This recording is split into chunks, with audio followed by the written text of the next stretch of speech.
Hi guys, how's it? Kia ora, Huik Mura from the US of A. It is currently 4 in the morning here, and we just concluded this game. 35-20, the All Blacks victorious over the Springboks. Let's kind of go through some of the news and notes and kind of give some of my opinion, and you guys can leave me some comments if you agree or disagree. So coming into this game, I had picked the Boks to win by 29-24. Obviously did not work out that way. Fourth minute in, Aaron Smith from Will Jordan. Will Jordan was just all over the place this game on an advantage because of a box offside 4 minutes in. It was just a furious start. The All Blacks came out ready to play. We were trying to do what we do, trying to get turnovers, trying to strip balls. It just wasn't working out. And Mo'unga does convert, makes it 7-0. Less than 5 minutes later, 8th minute in, an offside penalty on the Springboks, and Mo'unga elects to kick, and he does nail it. It becomes 10-0, 8 minutes in. 15th minute.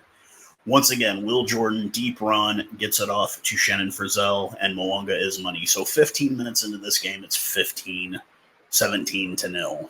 Not looking good start for the boys. 26th minute, looks like Colby has a possible try, but he's going up in the air to grab the ball. Jordy Barrett kind of puts himself in front of him, and there's no grounding on it, so nothing. Score remains 17-0. 34th minute, All Blacks finally commit a penalty in a kickable area. They don't release the ball, and instead of kicking for the corner, which we're down 17-0, Faf de Klerk elects to kick and does nail it, 1-on-1 kicking on the day, and it is 17-3. 36th minute in, the penalties killed us, man. That's going to be the tale of this game. Another penalty. Mo'unga does elect to kick. He's 4-4 on the kicking for the day, and we go into halftime with a score of 20-3. Not looking good.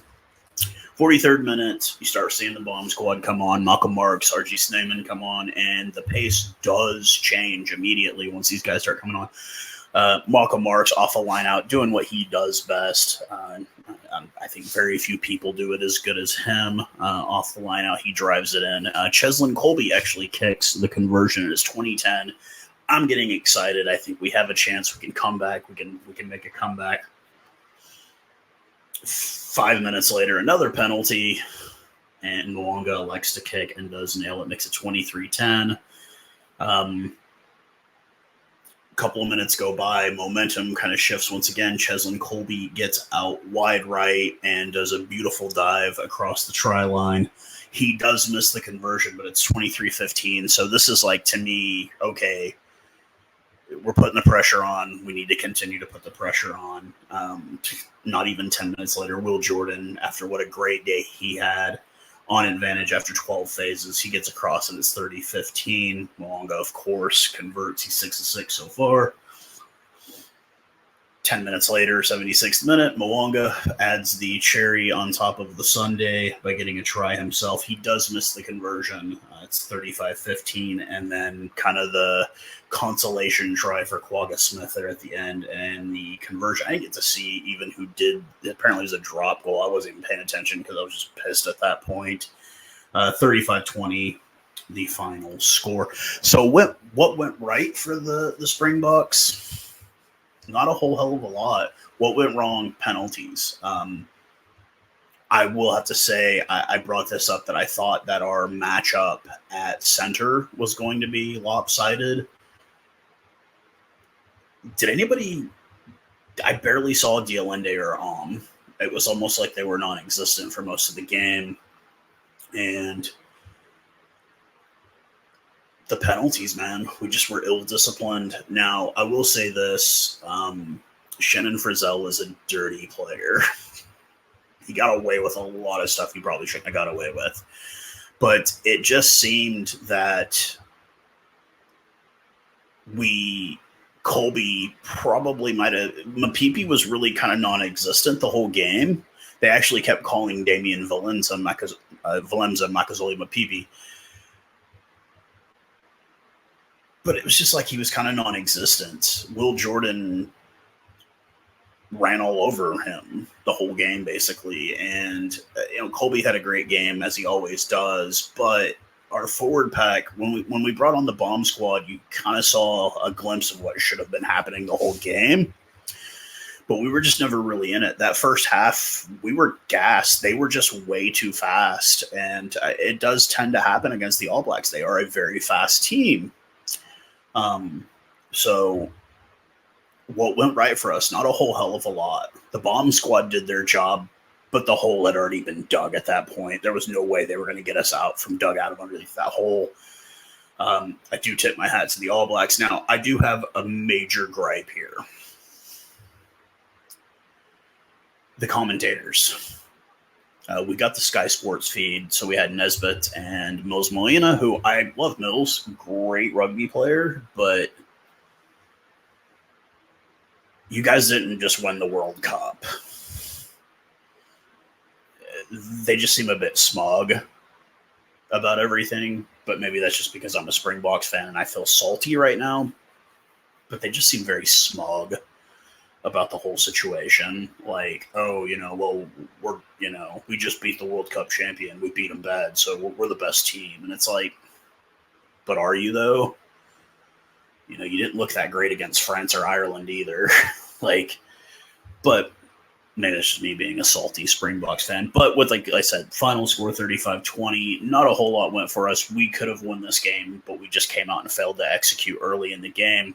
I don't put it on anyone's particular head, although I will say Jasper Fiza, horrible game. Evan really tried to make himself a part of it, but he just was never – it was just a non-factor. Their backs were just way too fast for our forwards, and we just couldn't keep up. And that's really what it was at the end of the day. Tamatai Williams making his debut for the team. Congratulations. What a first game to ever play, and you get to beat the Springboks. I mean, I don't think it gets much better than that for a debut. But I'm not putting a whole lot of stock into this rugby championship just because I feel like it's just a chance for us to kind of try some different things. Now, would I have loved to beat the All Blacks every freaking time we play the All Blacks? I want to beat them just because it's that feeling that it gets. Winning a World Cup is great.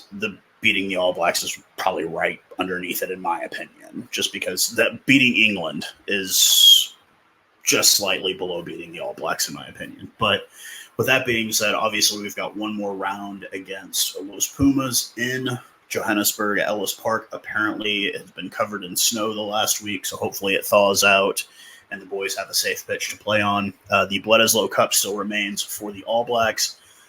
I'm still not just going to hand it to them. I think they're going to have a little bit of work, depending on what happens today with the Wallabies versus Pumas. We'll kind of see how that goes.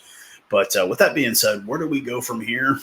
You let me know in the comments. Obviously, we've got a lot of work to do before this last game, and you can say, oh, well, it's the Pumas. Who really cares? No, I still want us to go out and do our thing and play well, regardless of who we're playing. We did not play well today, and penalties are what killed us. So that's just my personal opinion on the whole thing. I'm going to try and get back to sleep. Got to get up in a few hours and go do the weekend things that I always do.